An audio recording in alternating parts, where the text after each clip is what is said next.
If you think you've seen it all, you may have to reconsider, as this crazy story is about to take us to the most unbelievable places. We open on stylized scenes of daily life, with voiceover news reporting indicating signs of trouble on the horizon. As the reports turn increasingly negative, the imagery becomes increasingly ominous, eventually dumping us out into the traditional suburban home life of former UN investigator Jerry, who spends his days now frying up cakes and taking in the morning news about the institution of martial law somewhere. Probably no big deal. But you just know that deep down, as the drudgery continues, the excitement of his former life calls out to him. And finally, on this fateful day, something comes to break the monotony. There's an emergency of some type unfolding ahead, and it begs for his expertise. So when a truck clears a path for him, he doesn't hesitate for even a moment. But since he doesn't trust Karen to manage the interior of the car while he focuses on driving, he ends up ping-ponging them around the intersection. The family emerges into a world in stark contrast to the one they woke up in that morning. It's full of noise and confusion and occasionally just a hint of cannibalism. Jerry directs his family to a nearby RV whilst also gathering information about viral load and infection timing with his eyes, to be stowed away for later in his most powerful of brains. He's able to gun it through the crowd, breaking free at the expense of only 3 to 4 pedestrians, allowing them to head for the open road while the city burns behind them. Unfortunately, Rachel is so extra, and she starts having an asthma attack after they left her inhaler in the car, so the new plan is to head to a nearby pharmacy. Connie searches their new rolling home and retrieves a long gun for Daddy, while he confers with his connections at the UN.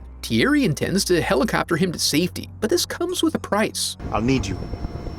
I need you back.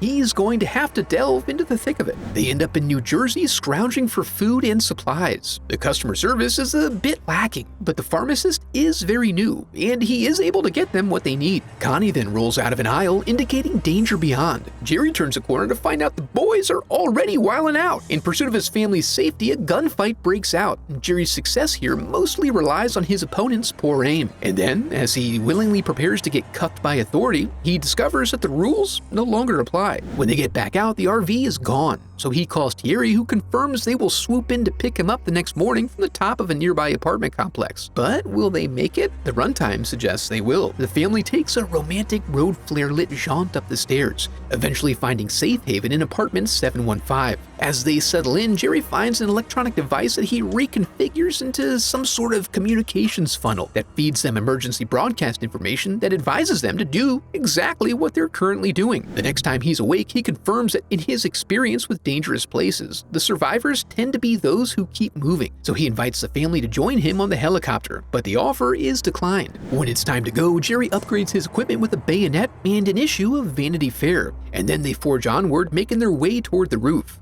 I'm scared.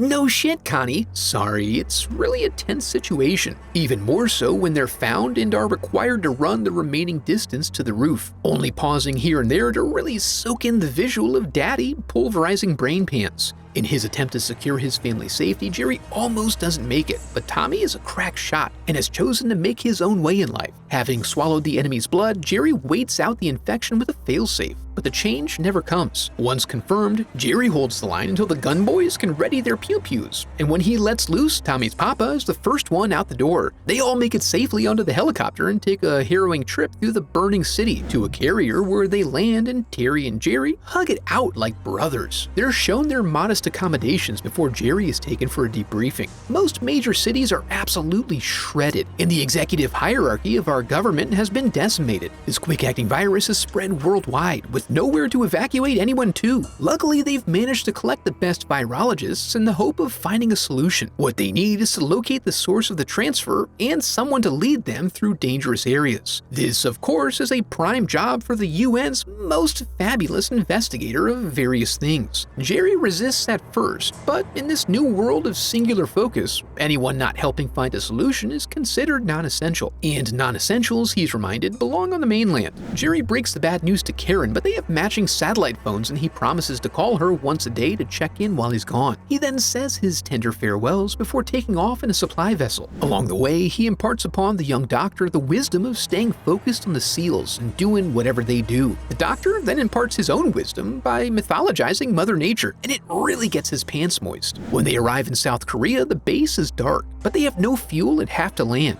After touching down, they venture out carefully and pause for any sound or movement. Once noticed, things begin to pop off fairly quickly, and this brilliant mind is soon spilled all over the tarmac, and right before reinforcements arrive to escort the convoy into the safe and cozy military outpost. As everyone settles, Jerry shares what news he can from home and confirms that they are there pursuant to a memo that went out wherein the first instance of the term zombie was used. They show him what remains of the medical bay and confirm transmission occurs via bite, and that headshot is the best way to put them down. The only other thing they know is that their doctor came in contact with a nearby village and brought it back. Beyond that, self-preservation ultimately triumphed over document preservation, leaving them all holding their dicks. One soldier was able to inflict a lot of damage because the infected seemed to ignore him for some reason. Jerry then meets a colorful CIA agent who notes that before everything went dark, his sources indicated Israel was doing pretty well because they just happened to finish building a wall around Jerusalem right before the outbreak. So that's likely where they'd want to go next. Jerry then does his nightly call, but the reception is too bad to carry a conversation. And anyway, they're soon cycling out, probably ignoring the rules of the road to enact the refueling plan. Unfortunately for their attempts at stealth, Karen was not satisfied with where they left things, and Jerry didn't silence his phone. So she casually wakes the dead, putting them all in grave danger. Now they really have to start pedaling and do the best they can to lay down some cover fire to give time to finish fueling up. It also becomes incumbent upon Jerry to try not to be worthless, so he can ensure their sacrifice has some sort of grand payoff. And just like that, Jerry gets his turn at being the most important man in the world. In the air, he's able to connect with Karen and is hesitant to inform her of the role she played in the deaths of multiple soldiers. Luckily, he's saved from this by a huge explosion nearby that cuts off communications. And before you know it, they're touching down again, this time in Jerusalem, getting shuttled through quarantine, which is functioning like a well-oiled machine. Jerry learns that their proactiveness comes from intercepting an Indian communique indicating they were fighting the undead. Due to prior failures of foresight, they developed a methodology for managing risk wherein, if leadership unanimously agrees on something, it's up to the final authority to pursue an investigation under the assumption that all the others are wrong. Hence, ya boy took the threat seriously, found it to be true, and so they constructed a wall. Now they're all safe and cozy behind their giant zombie barricades. Unfortunately, the grateful refugees pray too loudly, attracting the attention of the horde. This results in them inadvertently counteracting the wall with a cadaver pillar of their own making. Once they crest, they throw themselves upon the crowd, hoping to share their pestilence. As soon as one of them makes it across the line, all hell breaks loose. Jerry's ushered through the pandemonium, and as he makes his way along, he uses his powers of perception to try to appreciate the little things, like the individual instances of people being completely ignored by the infected. Their journey takes some time, with bodies dropping from all over, and everyone doing their dang best. The final few of the group are eventually cornered, but manage to hold their position by firing into the crowd and popping off a couple of bangers. At the end, they have a few moments of quiet, which is punctuated by Jer doing his part to help his new friend avoid the spreading infection. I'm sure she'll thank him for that someday. Luckily, they arrive just in time to be saved by the rescue chopper, which swoops right into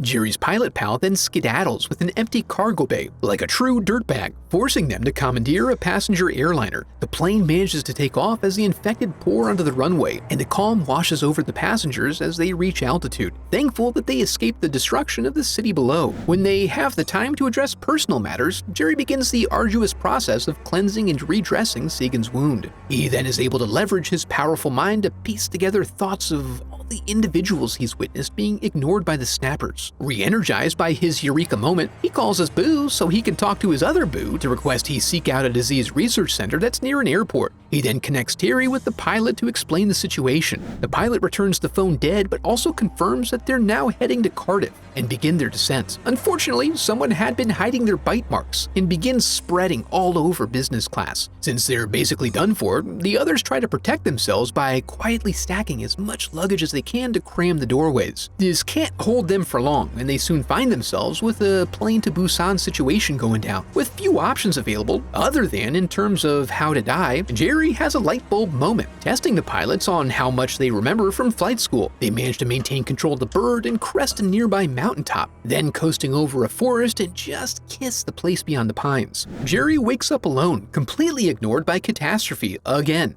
other than the aluminum shard now perforating his kidney. Zegan does return to him and they take refuge in the suburbs of the English countryside, eventually emerging on the other side and across the property line of the WHO research facility where they collapse after seeking entry. Meanwhile, news makes it back to the carrier that the plane is now MIA, which is related to Karen in the form of delivering her orders to pack up her shit and evacuate to the mainland. A real kick in the nads for everyone involved. Jerry wakes up 3 days later strapped to a table, one step further from realizing his cyborg fantasies. A very guarded conversation ensues in which he convinces them to use the phone. They're able to reach Terry, who provides the necessary bona fides to instill trust. After he gets some fresh clothes on and learns about his family being jettisoned to Nova Scotia, he gets to work to try to make something of this bad situation. He inquires about any deadly but curable diseases they may have lying about. They inform him that they've already tried biological warfare against the deceased. But twist, he's talking about injecting it into themselves. His hunch is that the infected are instinctively looking to spread their payload via a healthy and robust host, thus passing over the sick and infirm. Luckily, they have a whole vault full of nasty little concoctions. They just all happen to be located in B-Wing, where Dr. Spellman infected himself and turned the whole place into a shopping mall. But it's gotta get done, so an away team gets strapped up and armed before slipping quietly into the air bridge. They find the place in quite a state, with food waste just everywhere. They venture deep into the lab, minding the glass and showing that they've played Metal Gear Solid once or twice. Despite the undead's intermittent utterances, a creaking door really catches their ears and piques their interest. Then, a full-on crowbar bump sets into motion a steady stream of freakos. Jerry leads them away and only pauses here and there to take care of those he must in order to continue making forward progress. The others make it to their destination but are horrified to find Vault 139 unreachable, so they rush out of there with a whole group of nasties trailing behind, leading to a real will they won't they conundrum as regards opening the door. But they will, both open and just barely make it out. This leaves Jerry all alone with an alluringly vacant Vault 139. It instinctually opens itself upon Brad Pitt's approach, as do we all. He's provided a passcode via quick phone call, granting access to the inner sanctum. Inside, he's like a kid in a candy store that's full of hazardous biological material. He fills a tin with all the vials he can fit, but then turns to discover that his exit is now blocked. So, similar to choosing the Holy Grail, he crosses his fingers and prepares to let her rip with 300 cc's of pure TB. After waiting a spell, when he really feels the tuberculosis, he puts his money where his mouth is and tests his hypothesis. He takes a quick 3 count before letting the door fly, and he discovers that old Nibbles over here is completely disinterested in his now impure blood. After creating a noise diversion, he strides on out of there like an absolute boss. Once he's back, he gets his antidote and then makes the trip to Nova Scotia, the first leg in the long journey back toward rebuilding. The starting point comes from creating and distributing a vaccine that gives the impression of illness to the undead, making the inoculated essentially invisible. Such a flash of ingenuity and charity, and only possible in a world where everyone ignores Bill Gates. After that, it's just a matter of holding the line and cleansing the landscape of the remaining scourge. We get a little hint of what that would look like if the movie series had continued. If that wasn't too much for you, be sure to check out this video next. Now that we're here, I want to congratulate you for making it to the end of the video and affirm that you are a very special person because of it. And if you enjoyed the video, I would love for you to become part of the channel by subscribing. Thanks for watching.